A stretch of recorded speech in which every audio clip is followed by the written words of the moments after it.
Hello friends. Today we are discussing about various methods or we can say techniques or strategies of pricing. Before we discuss about pricing methods, in last session we have already discussed the difference between price and pricing.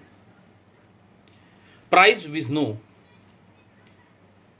that it is economic value of product and pricing is a process to set the economic value of product. But in today's session we are going to discuss about pricing methods or we can say pricing techniques. So friends, pricing methods are the ways in which the price of goods and services can be calculated by considering all the forms such as the product or we can say service, competition, target audience, product's life cycle, firm's visions of expansion, etc. So pricing method is a way in which price of goods and service can be calculated. But before calculating about price, the firm has to consider various things.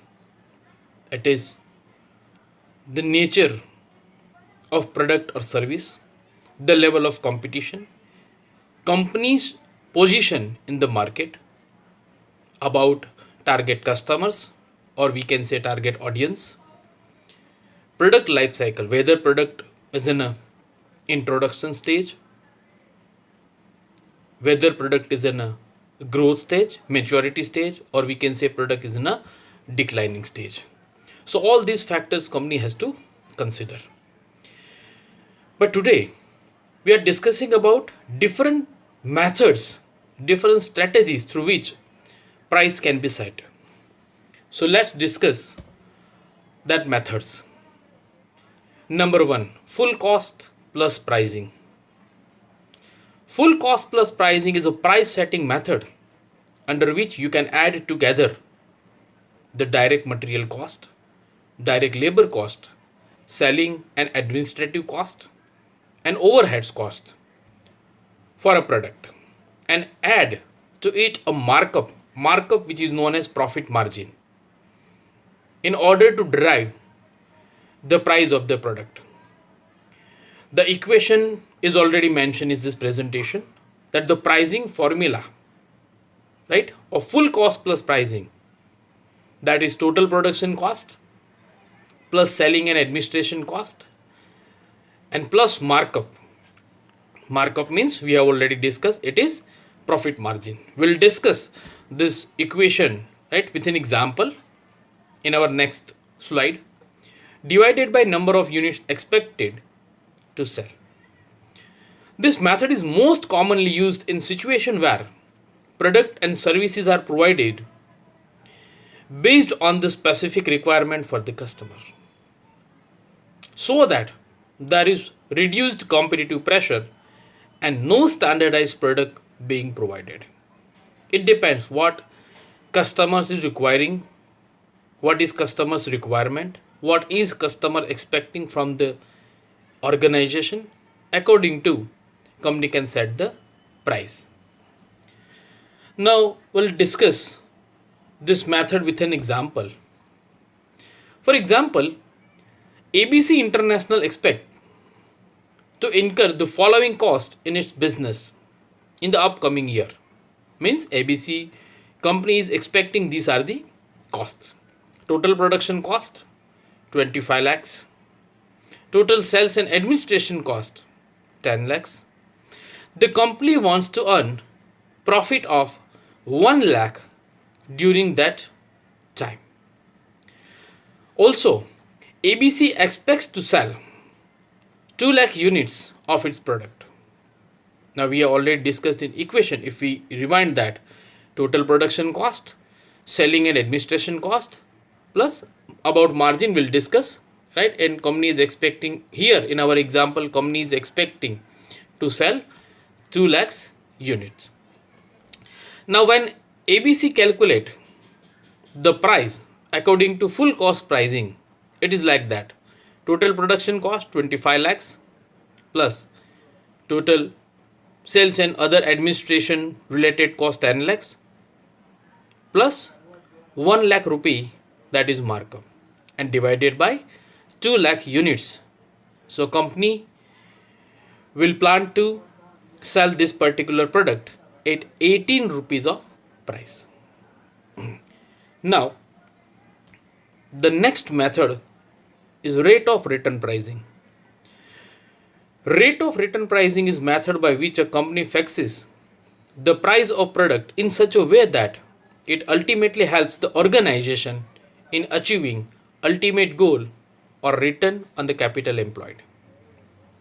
This is a common practice but can only be effective in cases or products which have very little competition. Rate of return pricing means company, right, is expecting some rate of return on basis of investment. The concept of rate of return pricing is similar to return on investment. The only difference is that in this approach, manufacturer, or we can say the company, can manipulate or change the price of the product to achieve the ultimate goal of organization. Here the objective of organization is to achieve certain level of income. So company will decide first, right, the desired rate of return, and then company can calculate. So target return prices is equal to unit cost plus desired return multiplied by invested capital divided by units sales. There is one more example to understand the concept in detail.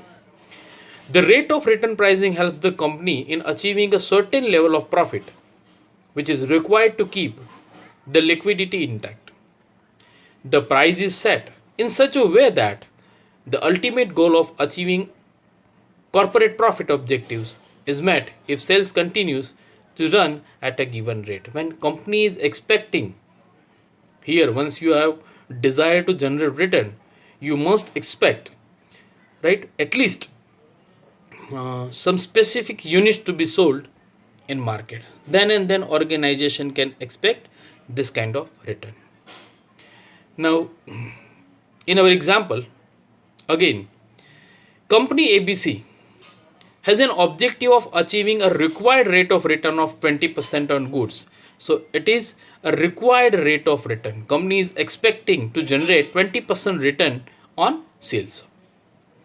Means here the margin rate of return is 20%.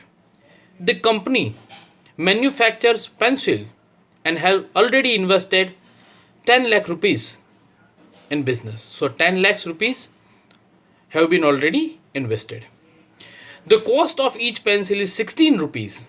Here we are assuming that the sales unit hit 50,000 units in a year. So as and when we put this amount, this figure to our equation, then we'll have an idea that company will have to sell product at rupees 20. So per unit company will generate 4 rupees of profit on basis of MRP, right? See, on basis of, if you will consider on basis of cost, means if you calculate 16 rupee cost and on basis of cost means profit on cost, so it will be 25%, right? But we are considering it on a selling price. Now let's discuss one more method. It is going rate pricing. The other name given to this method is competitive pairing method, or we can say competitive parity method. Here company will compare their situation with the competition. Even sometimes it is called competition oriented pricing. The method is followed by a small firm, said as the followers. So normally they believe whatever price set by the large producer or large firm, we will have to follow the same strategy. So in this pricing method, the company gives less attention to its own cost, objectives or product demand. But pricing decision is largely based on competitors' price. Here, small firm believes that if large manufacturer is able to sell the product at this price, then we should not charge a higher price or we should not charge the lower price. So there is no specific calculation behind this pricing strategy, and the small firms will follow the same strategy. The company may charge the same, more or less. Same, more or less means near to the price which is set by the large producers, or we can say market leader. So normally they believe that follow the leader. Leader is right. What they believe, leader is like the boss is always right. So they are considering their leader as boss. One must note that company doesn't select a price which is far below or much higher than the real. However, competitors' pricing is taken as base, and final price may be set slightly high or low depending upon objective. So in this method, right, we are not considering that the small firm will charge exact price what price charged by the large firm. So they will set their price very near, right? It may be something more than that, or they may charge something less than the leader's price. Now let's discuss cyclical pricing. Cyclical pricing refers to an appropriate pricing strategy at a different stages of different business cycle. Now as we know that business cycle carries different phases: depression, or we can say recession, then revival, then growth, expansion, right? It is already mentioned in our presentation. Every business cycle consists of 4 phases: recession, depression, recovery, and prosperity. Contraction comprise the first 2 phases, and last 2 phases constitute expansion. The recession phase is basically the downturn phase of economy, which is characterized by the decline in aggregate demand. Now recession is a period where people are demanding less because general purchasing power has gone down. So when people are demanding less in quantity, now company will have to analyze the situation that in this kind of business cycle we have to face, not only we but the whole industry is facing the deflationary pressure. So in this situation, according to life cycle, or we can say according to business life cycle, organization must select the pricing policy. Business cycle cause decline in aggregate economic activity, which result in fall in purchasing power of consumer, as we have already discussed. As a result of this, it is argued that strategies are to be revised and appropriate pricing policy need to be adopted. Now it depends on organization. Some organization believes that in any kind of business cycle situation, we will follow the stable price policy. And sometimes to manage the policy, sometimes to manage their principles, their expectations.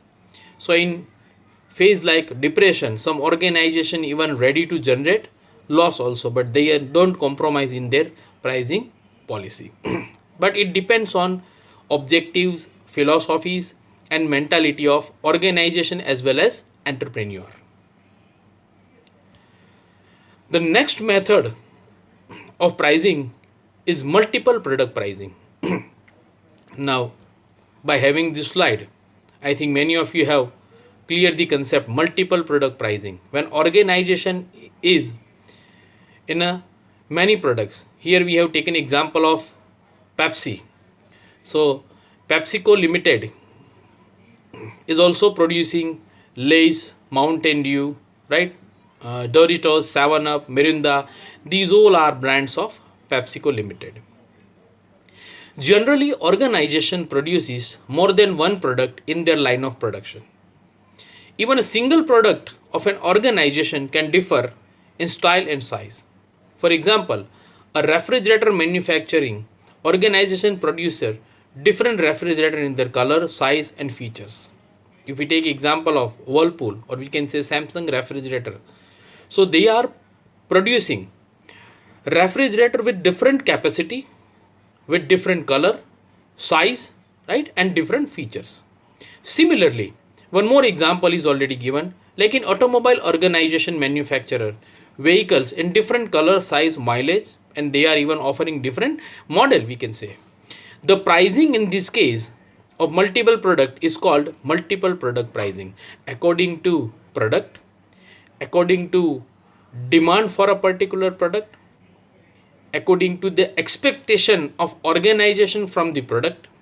Organization can go for product pricing, but you will have to set different pricing for different product, and that's why this method is known as multiple product pricing. Means the logic which have applied to set price for Lay's cannot be considered as the same logic to set price of Doritos, right? So it depends. When organization is involved in multiple product production, then organization will have to set price accordingly.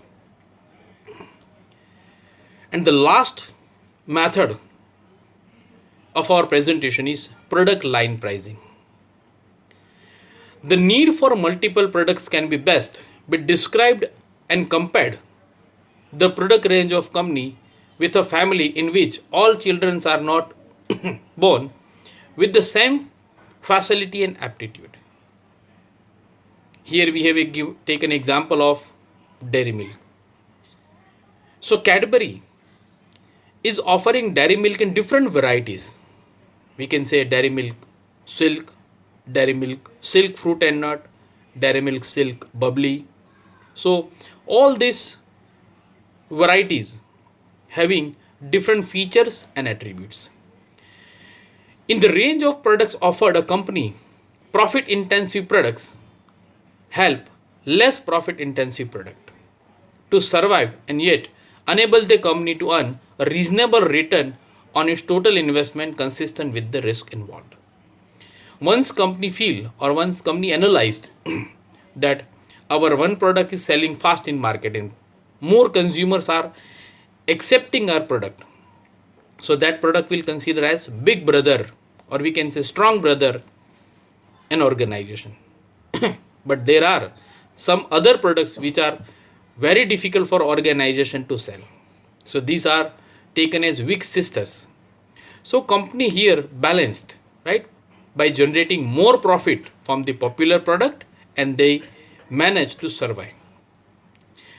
With the passage of time, a company may find it difficult to maintain profitability with the existing range of product. A change in the product mix may vary, often help overcome the situation. So it depends, right? With sooner or later, as and when company realize that it is very difficult to survive with this product range, so company may change the product range. In fact, a change in product mix is one of the way to improve the profit. So friends, this is about pricing methods, and we have discussed more than 4-5 pricing methods in detail with example.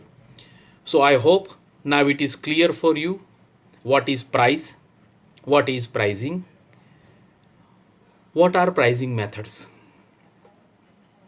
So I hope it is very clear. If you have any kind of confusion, you can rewind the session and get clarity. Thank you very much.